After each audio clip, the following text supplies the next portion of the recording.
Some time ago, my husband and I lived and worked in the Middle East, in Oman, and our 3 children were still very young.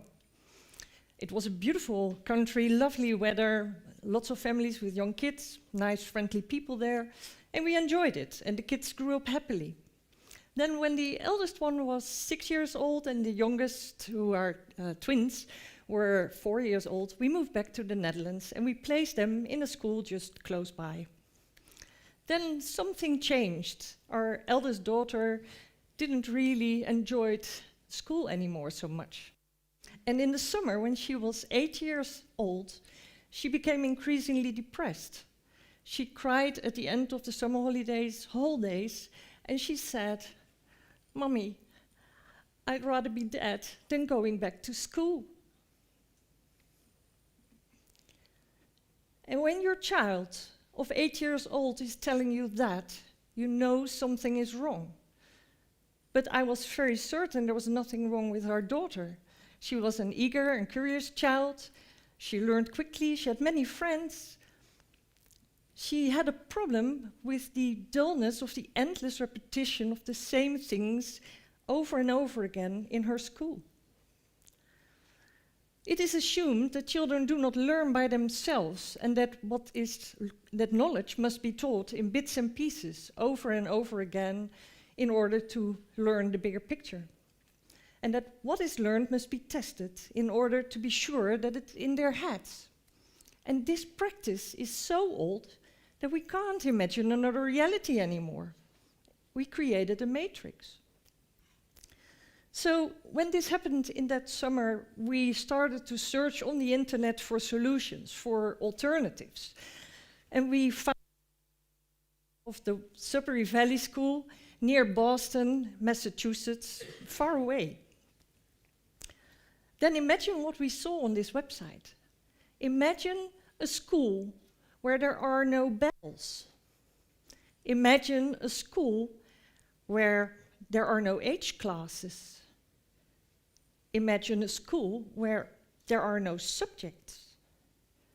Imagine a school where there is no curriculum, where children between the age of 4 and 18 mix freely together with adults, and they are jointly responsible for the order and respect for each other.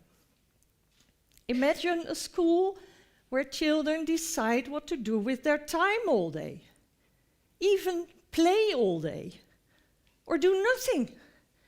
That's a crazy place, isn't it? Well, the first time I looked at this website, I thought, this is a crazy place too. I was scared. I thought, how can children learn when they play all day? But one way or another, something on this website sparked my curiosity, and I thought, how can young people become educated if we don't teach them? How does that work? And there seem to be quite many the same schools everywhere else in the world. And the Sudbury Valley School itself is 50 years of age. There are schools in the USA, in South America, in Israel, in Japan, in Europe. There are in Germany, in France, in Ireland, Belgium, and also one here in the Netherlands, here. And former students seem to do well from these schools. They go to colleges, universities, they have jobs. So one way or another, they develop according to the standards of our society. How does it work? Then I realized that these schools are based on the way people naturally learn.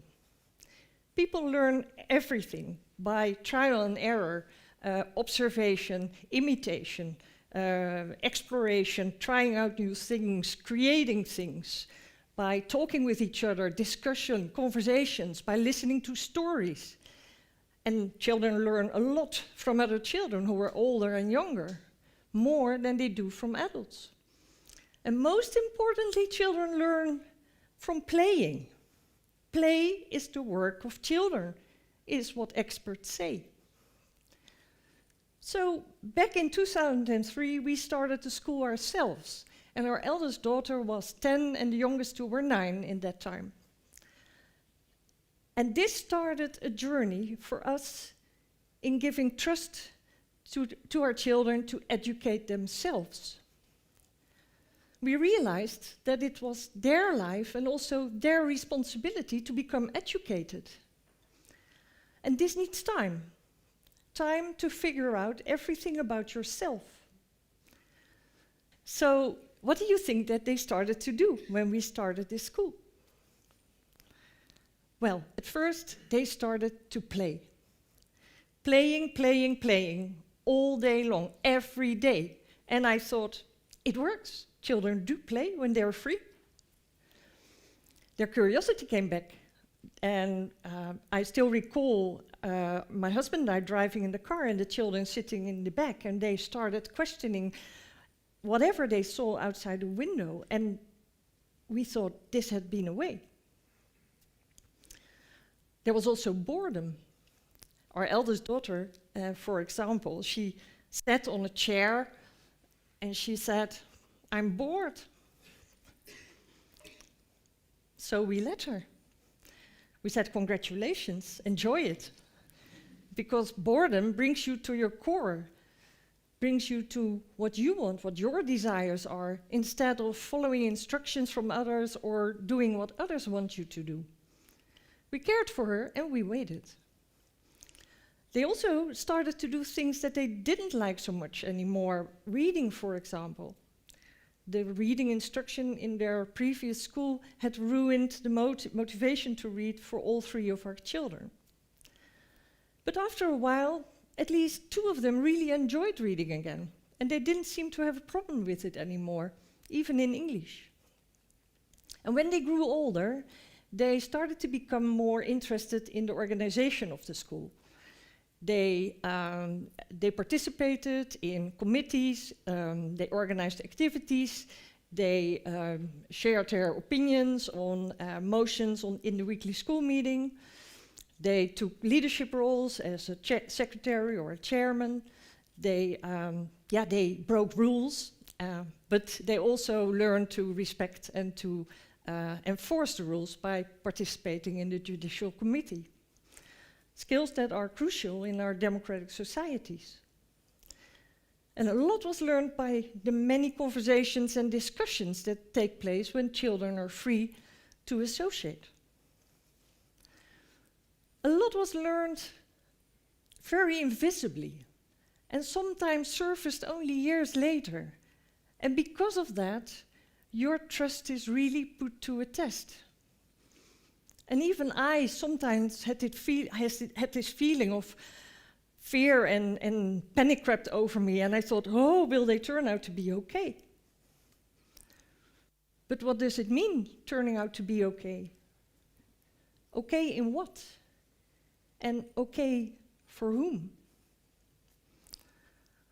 But their self-confidence and the way they developed gave me the confidence to continue, and the many stories of same schools anywhere else in the world gave me the courage to continue as well.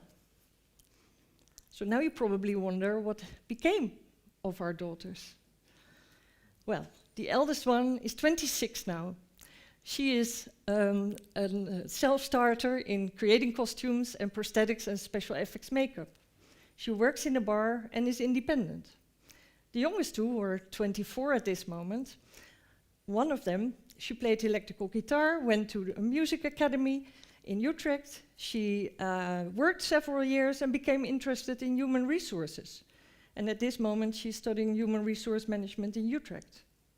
The other one was a painter. She went to the art academy and did fine arts, and she finished this year. And during this study, she encountered a master in forensic art and facial identification at the University of Dundee in Scotland. And that is where she is now. Did they turn out to be okay? Well, I have no doubts anymore, because what they do is what they love, with 100% effort. And I see in my daughters, and in the many students that I've met from similar schools anywhere else in the world, incredibly developed skills. I'm impressed by their self-trust. their self-confidence and their self-awareness. I'm impressed by their strong sense of responsibility, not only for themselves and their own choices, but also for their communities and the care for others. I'm also impressed by their self-motivation, the strong motivation. And this really sets them apart. I've seen it in students when they were actually accepted at higher education or in jobs, purely on basis of their motivation. And I've also seen it in the way that they took courses. They were engaged. I'm impressed by their creativity, their flexibility, and their creative thinking.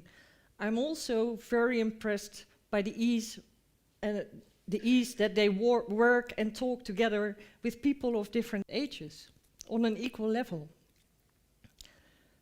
And I'm impressed by their talent to find their resources they need in order to develop themselves. Young people learn knowledge, skills, and competences because they need this to survive in society. And you better do that in ways and directions that you are really passionate about. Sudbury schools demand a lot of trust. Trust from us as adults, trust from society, trust from the authorities, because these schools cannot be assessed on the basis of test results. They're meaningless. These schools show their quality by providing the right circumstances for young people to shape their own education, to work on basis of their own motivation, and to find ways to develop themselves into participating members in society. Are you ready for this trust in human capacity?